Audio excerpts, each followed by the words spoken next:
buildings within the country are in a state that is not worth writing home about. Let me be very clear and specific about this.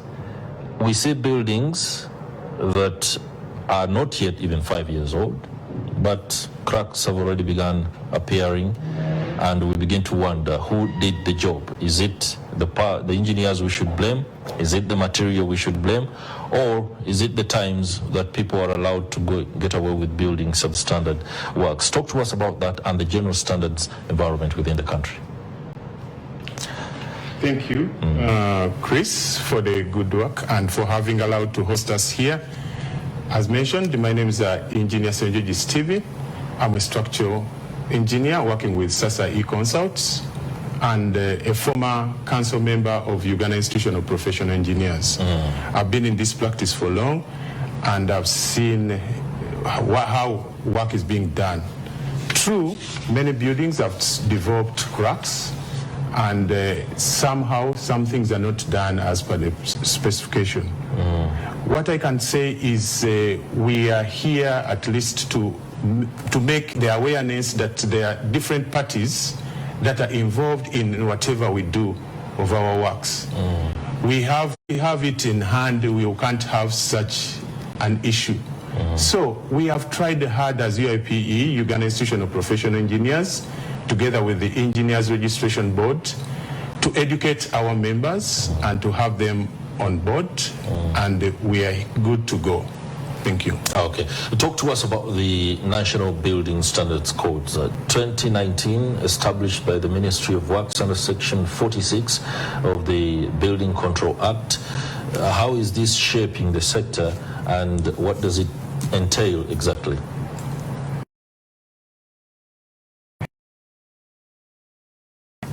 Building Control Act was formulated under the Ministry of Works, and it has done its part. One, it is this act has guided us on how things can be done.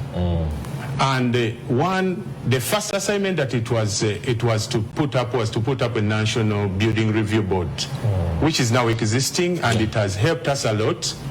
It has gone ahead to work with the different professionals, a list of professionals like engineers. It has surveyors together with the architects. All of us are being monitored. Committees are being formulated. We do appreciate the fact that we are working closely and changes are being acted on.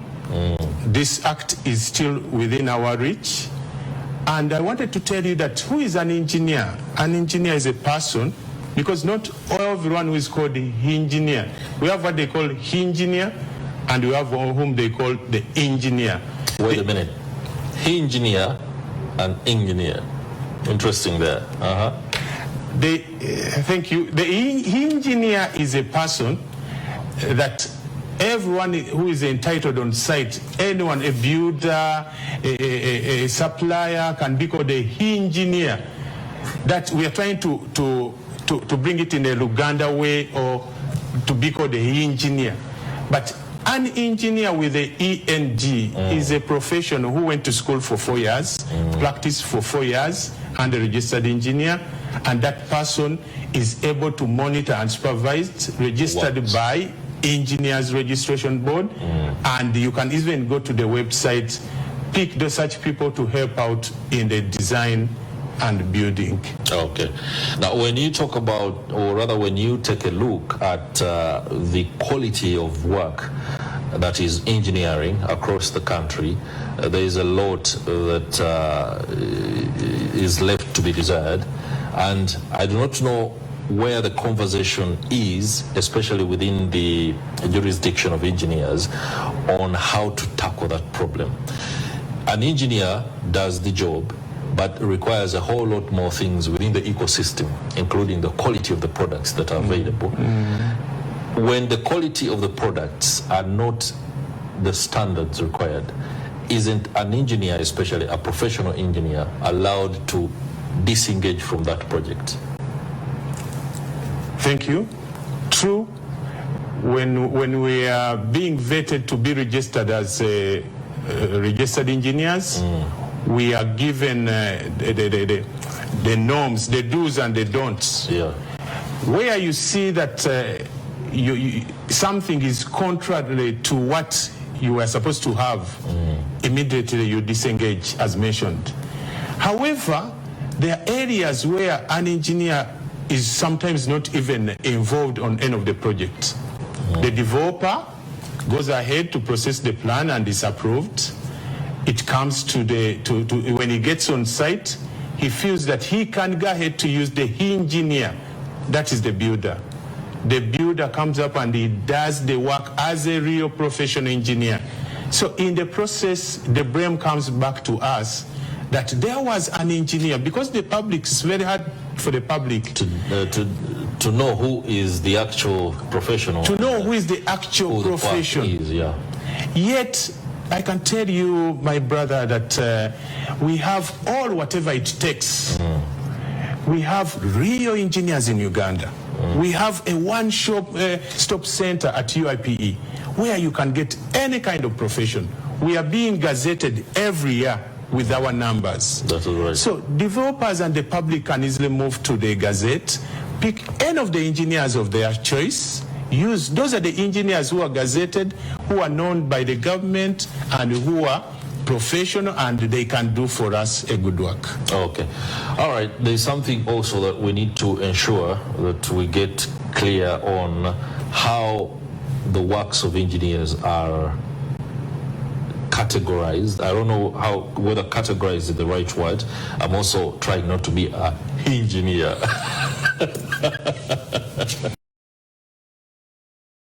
Works by our local engineers that we can actually subscribe to and say this iconic building, this iconic landscape, this nature of design was something that was put together by our own, a Ugandan.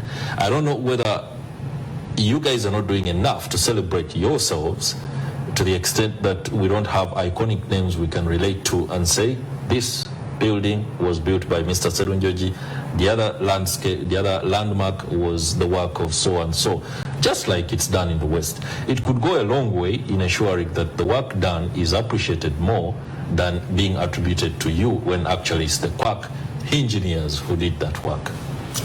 Very true, and this is something which has been shared on many occasions in our council meetings, in our joint meetings with the ERB and UIPE, and we have laid proper guidelines. That's why my being here as an engineer is part of the celebrations and is part of the publicity that we are trying to do.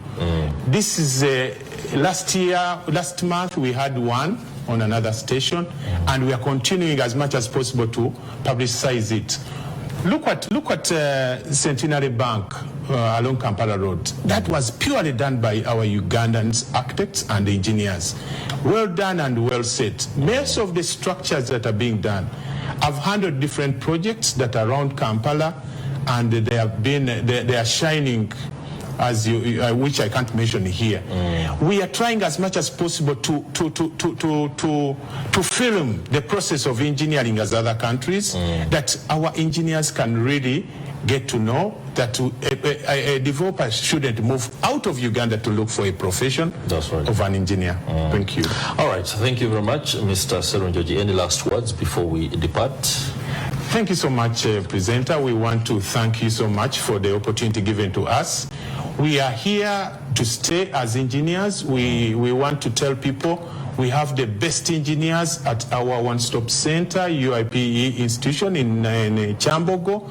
You want someone, you'll get civil, electrical, mechanical, and you'll get the best of the best in your works. We want to thank you. Please. Thank you so much. All right, thank you so much, Steven Serunjogi, engineer, and of course one of those top guys at Sasa E-Consult Limited. So in case there is an opportunity, like he says, there's a one-stop center for engineers in the country, that is UPPI. Ensure that that building stays, and the test of time is one that people can talk about. Instead of going for the cheap, somebody could actually do cheap and that could be detrimental, causing death. That will do it for this edition of Morning at 10 TV. We shall be going into a live event very shortly, and that should be able to help you understand why we are departing a little earlier than usual. I'm Chris Higenyi on behalf of the team behind the scenes. Many thanks. Have yourselves a lovely day.